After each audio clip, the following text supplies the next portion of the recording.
G'day guys, how are you? Hope you're all doing very well. This evening I'm going to be doing a review of a science fiction film from the United States, English language, released in the year 2013, directed by Sebastian Cordero, and this film is called Europa Report. So Europa Report, the story is as follows. An international crew of astronauts undertake a privately funded mission to search for life on Jupiter's fourth largest moon. So we've got the very near future, and mankind has developed the technology to go far into the universe. So they go to Jupiter's fourth moon, to find out if there's life or any evidence that something greater is out there. So they get there after a very long trip. It takes something like 2 years to get out there. So it's very exhausting for these astronauts, but they feel that they're going to be onto something very big.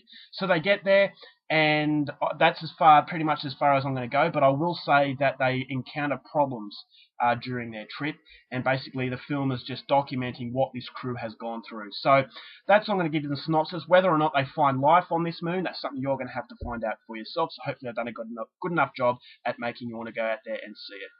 Now, my thoughts on Europa Report. I really like the idea of setting movies in space. These astronauts finding life on other planets, or the great unknown. When it comes to space, we always want the answers to the question: is there life out there? So when movies do this, I think it's the best setting for science fiction films or thrillers, in that it's got so much unknowns. The uncertainty is there that you can kind of exaggerate it. You can put monsters on these planets, and you can't really say, well, that's unrealistic. So it leaves the door open for so many opportunities. And that's why I loved Apollo 18, is the fact that because you don't know what's out there, you don't know the threat. And if you don't know the threat, it leaves a lot of uncertainty, so the suspense is always there. And the suspense is intensified by not much happening. So if it's done well, which I think Apollo 18 was, I thought that was a fantastic film. A lot of people hated it though because it didn't rely on monsters, and it was something that that they thought it was not.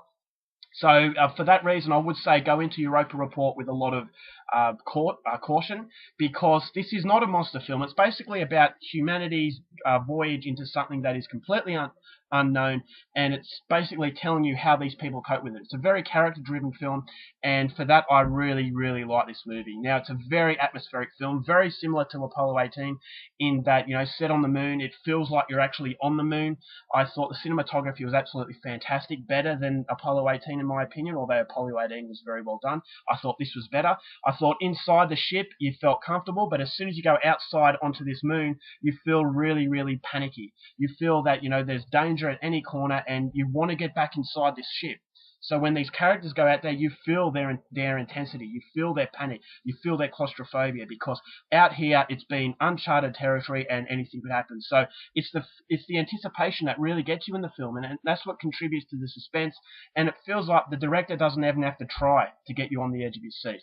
The fact that it doesn't really well, I'm not going to give anything away, but the majority of the film, it doesn't really give you an answer to the question, is there life? And you're waiting for that sort of answer, but it doesn't come. So you just keep on wanting to watch further and further in order to get that answer. And the fact that you don't know if something is threatening them, or if it's just them going paranoid, that is the biggest plus of the film. So it's very atmospheric. It doesn't rely on monsters, so be careful of that. But if you're after something that is very psychological, then this is definitely for you. Michael Nyqvist, a very good Swedish actor from the famous series Girl with the Dragon Tattoo, the Millennium Trilogy. I thought he was fantastic. He was very likable, and he was the guy that was the most interesting because it felt like he was going a bit nutty. And I could sympathise with him because anyone in that situation would go that way. So I could connect with him. I could connect with all the characters. There were no unlikable characters. Anna Maria Marinka, who is a very good actress from Romania, she was on 4 months, 3 weeks, and 2 days, a Romanian film about the dictatorship, Ceausescu, as far as abortion is concerned. If you haven't seen that film, I'd highly recommend it. But she makes an appearance in this film. I thought she was very good. She's a very good actress, one of my favourite as far as foreign actors are concerned. I thought all the characters have a lot of humanity to it, and when the bad things start happening and that they feel that they might be stuck, then you start to really sympathise because you can connect with them. There are no side stories that get in the way of the film. It's a very straightforward sort of approach, and for that I actually felt that excluding all the side plots really helped it because the continuity was very, very smooth. Now, a lot of people aren't going to like it. It is very slow, so be very careful of that. But as I said, the story is just really, really enthralling. It keeps you captivated because of the fact it's the great unknown. Is there life out there, or are we the only ones? And that question is always apparent through the film, and that's what keeps you wanting to know more. So I thought it worked really well. I thought the ending was absolutely fantastic. I loved it. I don't want to give it away, but it's just one of those endings that I thought put on, the icing on the cake as far as I'm concerned.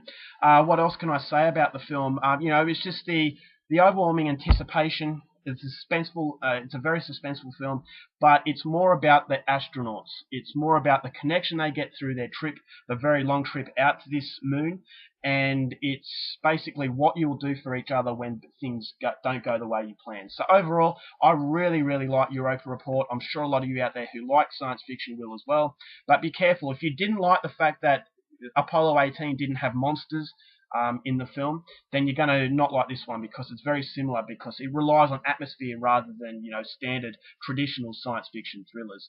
So yeah, Europa Report was fantastic. I'm going to give it 4 stars, and it's going to come highly recommended. Alright guys, that's my review. Hope you enjoyed it. Till next time, keep watching movies, and I'll see you later.